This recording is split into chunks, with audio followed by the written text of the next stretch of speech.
ভারত পৃথিবীর মধ্যে সপ্তম বৃহত্তম দেশ এবং জনসংখ্যায় পৃথিবীতে দ্বিতীয়। তাহলে এত বড় দেশ, এত জনসংখ্যা, আর সেখানে ভৌতিক স্থান থাকবে না, সে তো হতেই পারে না। আমরা জানাতে চলেছি এমন 10টি স্থানের কথা, যেখানে রাত্রের বেলা যাওয়ার কথা ভুলেও ভাববেন না।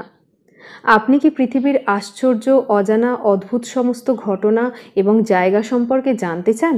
তাহলে আমাদের চ্যানেলটিকে অবশ্যই সাবস্ক্রাইব করে রাখুন আর বেল আইকনটি অবশ্যই প্রেস করে দিন, যাতে একটি ভিডিও আপনি মিস না। ডাউহিল, কার্সিয়াং, পশ্চিমবঙ্গ। পাহাড়ের ঝাউবনে ঘেরা এক মায়াবী জায়গা। এই জায়গার সৌন্দর্যতার জন্য পর্যটকও আসেন ভালোই।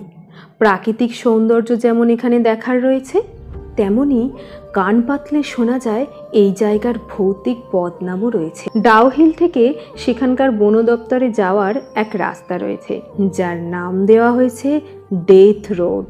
এলাকার সাধারণ মানুষও রাত্রিবেলা এই পথ এড়িয়ে চলেন। স্থানীয় বাসিন্দাদের মতে এই রাস্তার পার্শ্ববর্তী অঞ্চল অভিশপ্ত এবং ব্রিটিশদের সময় নাকি অনেক মানুষকে হত্যাও করা হয়েছিল। অনেকে এই জঙ্গলে সন্ধ্যা নামার আগে কোনো এক মুন্ডহীন ছোট বাচ্চা ছেলেকে দৌড়ে জঙ্গলে মিশে যেতেও দেখেছেন। রাত হলেই ফিসফিস করে কথা বলতে শোনা যায় কাদের। এমনকি দিনের বেলায়ও নির্জন এই রাস্তা দিয়ে হেঁটে গেলে মনে হয় কারা যেন তাকিয়ে রয়েছে জঙ্গল থেকে তাদের দিকে। এই জঙ্গলের ভিতরে ঢুকে কোনো মানুষ হারিয়ে গেলে তাকে হয় পাগল অবস্থায় পাওয়া যায়, কিংবা দেখা যায় কোথাও সে আত্মহত্যা করেছে। পার্ক স্ট্রিট, গোরস্থান, কলকাতা। সত্যজিৎ রায়ের ফেলুদা গল্পের গা ছমছমে গোরস্থান পার্ক স্ট্রিট, গোরস্থান কিন্তু আসলেই এক ভৌতিক স্থান হিসাবে ধরা হয়। এখানে বেশিরভাগ কবরই প্রথম ও দ্বিতীয় বিশ্বযুদ্ধে মারা যাওয়া ব্রিটিশ সৈনিক। শোনা যায় যুদ্ধের মর্মান্তিক কষ্টের প্রতিফলন হিসাবে আজও রাতের বেলায় কান্নার আওয়াজ। একবার একদল বন্ধু সেখানে গিয়ে বেশ কিছু ছবি তোলেন, যেগুলি প্রিন্ট করার পর দেখা যায় প্রতিটি ছবির মধ্যে এক অদ্ভুত ছায়ামূর্তির উপস্থিতি। এর কয়েকদিনের মধ্যেই যেই ব্যক্তি ওই ছবিগুলি তুলেছিলেন, তিনি হঠাৎই মারা যান হৃদরোগে। অথচ অল্প বয়স্ক ওই ব্যক্তির আগে কোনো হৃদরোগজনিত সমস্যা ছিল না বলেই জানা গিয়েছিল। ভানগড় দুর্গ, রাজস্থান। ভারতের সবচেয়ে ভৌতিক জায়গাগুলির মধ্যে প্রথম সারিতে অবস্থান রাজস্থানের এই দুর্গের। কথিত আছে যে কোনো এক সময়ে তান্ত্রিক গুরু বালুনাথ এই দুর্গকে মন্ত্র বলে অভিশপ্ত করেছিলেন। ইতিহাস থেকে জানা যায় দুর্গটি যে স্থানে অবস্থিত সেই জায়গাটি ছিল তান্ত্রিক গুরু বালুনাথের তন্ত্র সাধনার জায়গা। যখন রাজা ভাগবন্ত দাস তার কাছে দুর্গ তৈরির জন্য জায়গা ছাড়ার কথা বলেছিলেন, তখন তান্ত্রিক বাবা একটি শর্ত দেন যে দুর্গ তুমি বানাও, সেটাই আমার কোনো আপত্তি নেই, তবে সেই দুর্গের ছায়াও যেন আমি যেখানে সাধনা করি সেখানে না পৌঁছায়। রাজা কথা দিলেও পরবর্তীকালে তিনি কথা ধরে রাখতে পারেননি। ফলস্বরূপ সেই তান্ত্রিকের অভিশাপে প্রায় 1900 জনের দুর্গ ধীরে ধীরে বর্তমান অবস্থা অনুযায়ী সেই মৃত মানুষদের আত্মারা নাকি এখনও দুর্গের ভিতরেই রয়ে গেছে। তাই শোনা যায় অদ্ভুত সব আওয়াজ, পায়ে হেঁটে চলার শব্দ। পর্যটকরা এখনও দাবি করেন যে দুর্গের ভিতর গেলে কারা যেন তাদের অনুসরণ করে চলে। হঠাৎই কোনো জায়গার তাপমাত্রা একেবারে হিমশীতল হয়ে যায়। Dumas beach, Gujarat. সুরাট শহর থেকে মাত্র 21 কিমি দূরে অবস্থিত ডুমাস বিচ মূলত দুই কারণের জন্য বিখ্যাত। প্রথম হলো এই বিচের বালি কালো, আর দ্বিতীয়ত এই বিচের ভৌতিক পরিবেশ। স্থানীয় মানুষদের মতে এই বিচে একসময় প্রচুর মানুষের হত্যা হয়েছে। ভারতের প্রথম সারির কিছু খবরের কাগজও এই বিচকে গুজরাট রাজ্যের সবচেয়ে ভৌতিক স্থানের আখ্যা দিয়ে। খবর অনুযায়ী বর্তমানেও সাহসিকতার পরিচয় দিতে গিয়ে অনেকে অদৃশ্য হয়ে গেছে, যাদের আজ পর্যন্তও খুঁজে পাওয়া যায়নি। কথিত আছে অনেককাল আগে হিন্দুদের হত্যা করে এই বিচে পুঁতে দেওয়া হয়েছিল। হিন্দুদের কবরস্থান বলেও এই জায়গার বেশ বদনাম রয়েছে। বলা হয় যে সমস্ত আত্মারা শান্তির ঠিকানা খুঁজে পায়নি, তারা এখানে রাতের বেলায় ঘোরাফেরা করে। রাতে এখানে ছায়ামূর্তিকে হেঁটে যেতেও দেখা যায়। খিলখিল করে হাসির শব্দ, আবার মাঝে মাঝে কারোর কানের কাছে ফিসফিস করে কথা বলার শব্দও শোনা যায়। কুলধারা গ্রাম, রাজস্থান। জয়সালমের থেকে মাত্র 17 কিমি পশ্চিমে অবস্থিত কুলধারা গ্রাম, যা এখনও জনমানব শূন্য। কিন্তু 300 বছর আগে এই গ্রামই ছিল পালিওয়াল ব্রাহ্মণদের সুন্দর বাসস্থান। এখনও এখানে গ্রামের বাড়ি এবং সমস্ত পরিকাঠামো বর্তমান রয়েছে। ইতিহাস অনুযায়ী সেলিম সিং নামে এক অত্যাচারী রাজমন্ত্রীর নজরে আসে এই কুলধারা গ্রামের প্রধানের সুন্দরী মেয়ে। সে দাবি করে বসে প্রধানের মেয়েকে বিবাহ করবে বলে, কিন্তু ব্রাহ্মণরা নিজেদের মধ্যে আলোচনা করে এক মহাযজ্ঞ আয়োজন করে। তারা এই গ্রামকে অভিশপ্ত করে দেয় এবং প্রায় 85টি ব্রাহ্মণ পরিবার এক রাতের মধ্যেই গ্রাম ছেড়ে চলে যায়। তারা কোথায় চলে গিয়েছিল তা আজ পর্যন্ত রহস্যই রয়ে গেছে। কিন্তু সেই অভিশাপের জন্য আজও এই গ্রামে কেউ বসবাস করতে ভয় পায়।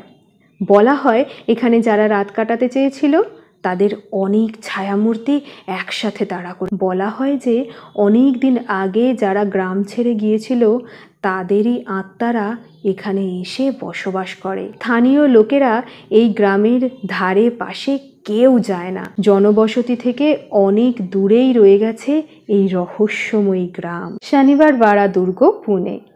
পেশোয়ারা ছিল মারাঠা সাম্রাজ্যের এক উল্লেখযোগ্য অধ্যায়। পেশোয়া প্রথম বাজিরাও এই শনিবার বাড়া দুর্গ তৈরি করেন। এই দুর্গ এখনও বর্তমান। পেশোয়াদের উত্থান পতনের সাক্ষী এই ঐতিহাসিক দুর্গ। আমরা এক ঘটনা জানব দশম পেশোয়া মাত্র 18 বছর বয়সী নারায়ণ রাও সম্বন্ধে। তিনি মাত্র 18 বছর বয়সে পেশোয়া সিংহাসনে বসেন, কিন্তু রঘুনাথ রাও এবং তার স্ত্রী এই ঘটনা মেনে নিতে পারেন। সিংহাসনের লোভে নারায়ণ রাওকে হত্যা করার পরিকল্পনা করেন তারা। আদিবাসী শিকারীদের সাহায্য নিয়ে রঘুনাথ রাও নারায়ণ রাওকে হত্যা করেন এবং নৃশংসভাবে নারায়ণ রাওয়ের দেহ টুকরো টুকরো করে পাশের নদীতে ভাসিয়ে দেয়। স্থানীয়দের মতে শনিবার বাড়া দুর্গ তারপর থেকেই বসবাসের অযোগ্য হয়ে ওঠে। তাদের মতে ওই নৃশংস হত্যাকাণ্ড যেন অতৃপ্ত আত্মাদের ডেকে আনে ওই দুর্গে। এখনও স্থানীয়রা বলেন রাত্রে এক বাচ্চা রাজকুমার খেলে বেড়াতে দেখেছেন তারা। মাঝে মাঝে অসম্ভব কষ্টের কান্নাও। সকলের মতে মৃত নারায়ণ রাওয়ের আত্মা এখনও বসবাস করে ওই দুর্গে। রাতের বেলা, বিশেষত সন্ধে 6:30টার পর থেকে এই দুর্গে প্রবেশ সরকারিভাবে নিষিদ্ধ। টানেল নম্বর 33, সিমলা। কালকা সিমলা রেলওয়ে লাইনের মাঝে একটি সাধারণ টানেল, টানেল নাম্বার 33। কিন্তু এই ব্রিটিশ আমলে তৈরি প্রায় 1 কিলোমিটার বিস্তৃত এই টানেলটির নাম ওই শহরের সকলেই জানে। কারণটা অবশ্যই ভৌতিক।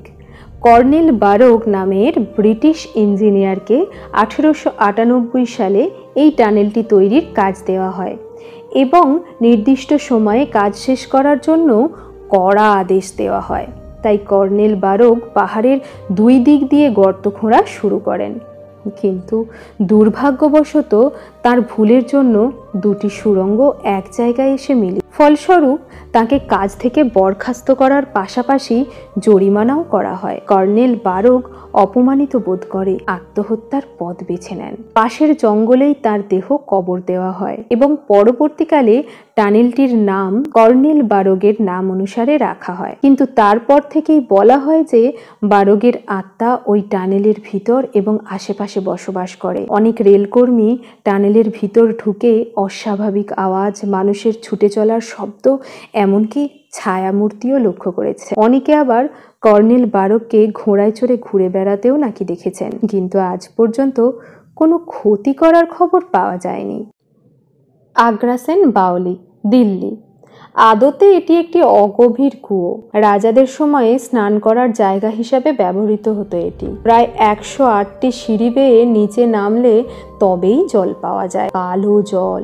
অনেকেরই মনে হয়েছে এখানে গেলেই মনে হবে কেউ আপনাকে লুকিয়ে দেখছে, অথচ আপনার চারপাশে কেউ নেই। তাই এখানে মানুষের যাতায়াত বেশ কম। স্থানীয়দের মতে নিচে কালো জলের কাছে গেলে যে কোনো মানুষের মনে হয় জলে ঝাঁপ দিয়ে আত্মহত্যা করি। এখানে সন্ধ্যা 5:30টার পর ঢোকা নিষেধ। Ramoji film city, Hyderabad. বিশাল স্টুডিও, অনেক সিনেমার দারুণ শুটিংয়ের লোকেশন এটি। তবে স্টুডিওর সব অংশতে ভুতুড়ে ব্যাপার না থাকলেও কিছু অংশে ভৌতিক ব্যাপার দেখা যায়। আসলে ঘটনাটি হলো, যে স্থানে এই ফিল্ম সিটিটি গড়ে উঠেছে সেটি আগে ছিল নিজামের যুদ্ধক্ষেত্র। তাই নিহত সৈনিকদের আত্মারা এখানে ঘুরে বেড়ায় বলে দাবি করা হয়। মাঝে মাঝে বিশেষ এলাকার আয়নাগুলিতে উর্দুতে লেখাও ফুটে ওঠে আপনা থেকেই। এখানে কর্মরত অনেকেই বলেছে মাঝে মাঝে পিছন থেকে জোরে ধাক্কা অনুভব করেছেন, অথচ পিছনে কেউই ছিল না বলে তারা দাবি করেছেন। ভাসভিলা, ব্যাঙ্গালোর। বলা হয় ব্যাঙ্গালোর শহরের সবচেয়ে ভুতুড়ে জায়গা হলো এই বাংলো। একসময় ভাস নামের সাহেব তার 2 কন্যা ডসেল এবং ভেরাকে এই বাংলো উপহার হিসাবে দিয়েছিলেন। কিন্তু 2002 সালে সব কিছু পরিবর্তন হয়ে যায়। ডসেলকে কোনো এক আততায়ী অসংখ্যবার ধারালো হাতিয়ার দিয়ে কুপিয়ে হত্যা করে এবং মৃতদেহ বাগানে বাড়ির চারপাশে পুঁতে দেয়। তার বোন ভেরা ভয়ে ওই বাড়িতে থাকা বন্ধ করে অন্য কোথাও চলে যায়। কিন্তু তারপরই প্রতিবেশীদের মতে বেশ কিছু ভৌতিক ঘটনা লক্ষ্য করা যায়। হঠাৎ করে বাড়ির ভিতর থেকে পিয়ানো বেজে ওঠে। রাতে অদ্ভুত সব আওয়াজ শোনা যায়। এমনকি কিছু লোক বাড়ির ভিতরে ঢুকে মুন্ড ভাঙা শিশুর মূর্তি এবং উল্টানো যিশুর ক্রস দেখতে পান। পরবর্তীকালে মিউনিসিপ্যালিটি থেকে বাংলোটি ভেঙে ফেলা হলেও ভয়ে ওই স্থানটিতে কেউ যেতে চান না। কী ধরনের ভিডিও বা কোনো টপিকের ওপর যদি আপনাদের ভিডিও দেখতে কিংবা জানতে ইচ্ছে হয় তাহলে অবশ্যই কমেন্ট বক্সে জানান। রিসার্চ করে যথেষ্ট সত্য ঘটনাটি তুলে ধরার চেষ্টা করব আপনাদের সামনে। ধন্যবাদ।